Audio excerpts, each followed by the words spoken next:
We shall not move. Just like the tree. That's not waters. We shall not be moved. We shall not be. We shall not be moved. What's that? We shall not be. We shall not be moved. Just like a tree that's planted by the waters. We shall not be moved. We shall not be moved. We shall not be. We shall not be moved. Just like a tree that's planted by the waters.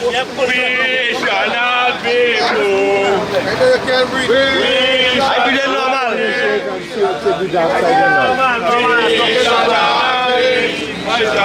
Just like a tree that's planted by the waters, we shall not be moved.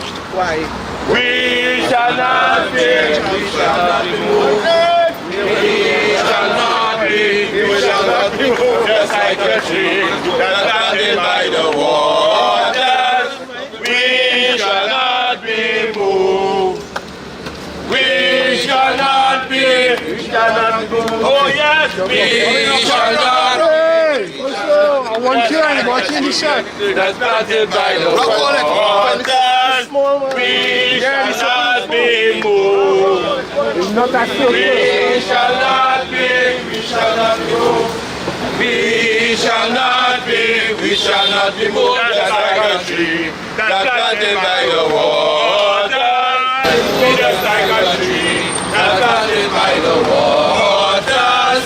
We shall not be moved. When those who labor, Power, power, power.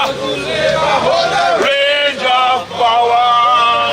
I will lie to be in the number. When those who labor hold the range of power. When those who labor hold the range of power. Oh, I will lie to be in the number. When those who labor hold the range of power. when those who labor, Range of power, power. Hold the range of power. Oh, I will like to be in the number.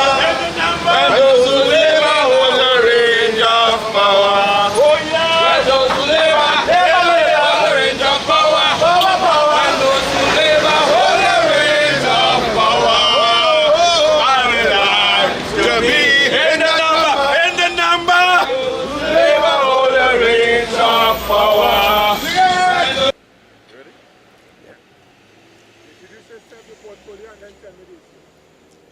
Yes, good morning Trinidad and Tobago. My name is Ahmed Mohammed, Branch President for the TCL OWTU local branch. Louder. Good morning Trinidad and Tobago. My name is Ahmed Mohammed, local branch president for the OWTU local branch at TCL. We are here this morning demonstrating in protest against some of the atrocities that are being meted out to the workers here at Trinidad Cement Limited. Firstly, let me start by saying the company is actually withholding funds which are in the name of union dues that would have been already deducted from salaries that workers would have earned. This is from as far back as April of this year. The contention here is that workers can be deemed to be unfinancial, and in the instance they find themselves in difficulties and requiring industrial relations representation at the Industrial Court and Ministry of Labor, they would find themselves in a precarious position.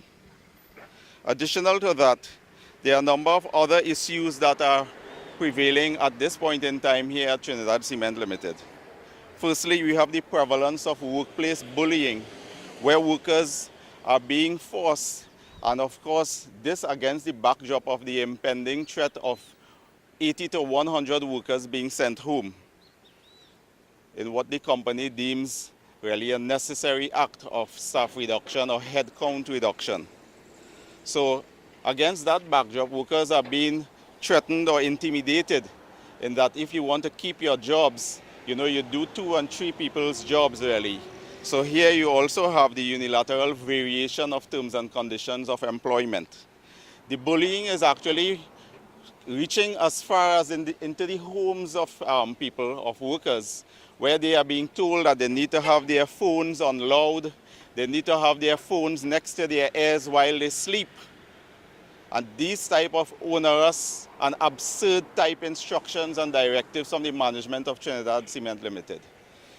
These issues are being raised by the local branch with this company's management. However, they deem these issues to be unimportant. We are, however, faced here, it seems in 2018, as what would have occurred in the pre-1834 era of slavery, where workers are being told to do so or else.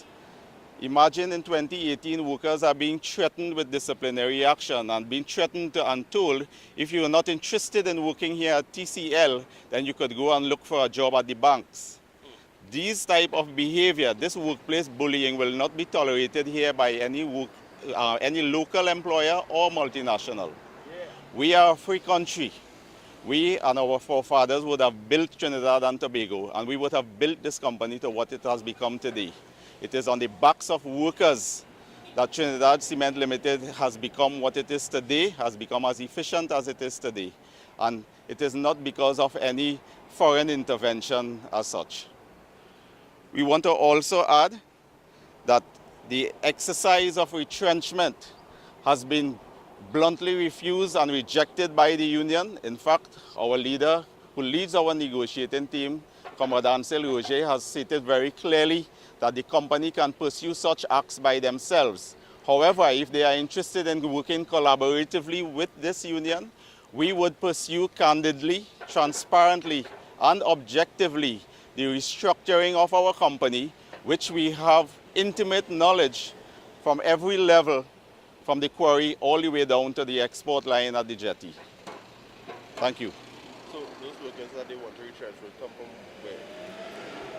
Well, at this stage, as I said, we are not pursuing any retrenchment exercise. We are not working with the company on any such exercise. But in terms of the restructuring, if such exercise of restructuring and looking at if any reclassification might also emanate from such exercise, then that exercise would determine if there are any surplus labor.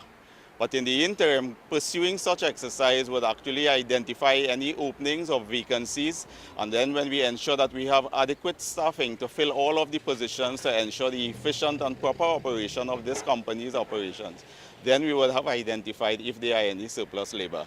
And then we would adhere to the law, and of course it would have been a collaborative exercise. But is there sufficient labor for the operation that's taking place right now?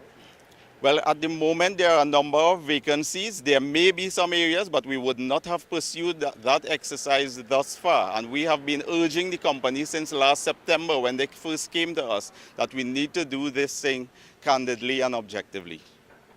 Now, you say that they hold back union dues. Is that they collect the dues from the workers' salaries but not paying it to the union? And that is exactly the case. Workers' monies are being deducted, monies that they would have already worked for and earned, and the company is actually unfairly and unethically pursuing this type of action so that they're keeping the monies in their coffers. And we know, of course, that corporate accounts accrue interest on a daily balance. So, the union has written to the company about it? The union has communicated with the company. We understand that they have made part payment thus far, but there are still outstanding funds, and we understand as far back as April of this year. So three months would have already elapsed. No, it seems as though they thought that we would not have become aware or we would not have discovered that they hadn't been paying the union dues. But our union stands proud of being one of the few, if not the only in this country, that actually does their accounts and so on time, and that has been done for some years back and continue to be done. Now, we know you all go through negotiation. Has that been simple as that? Our negotiations, you all would have heard sometime in February, we would have signed an MOA.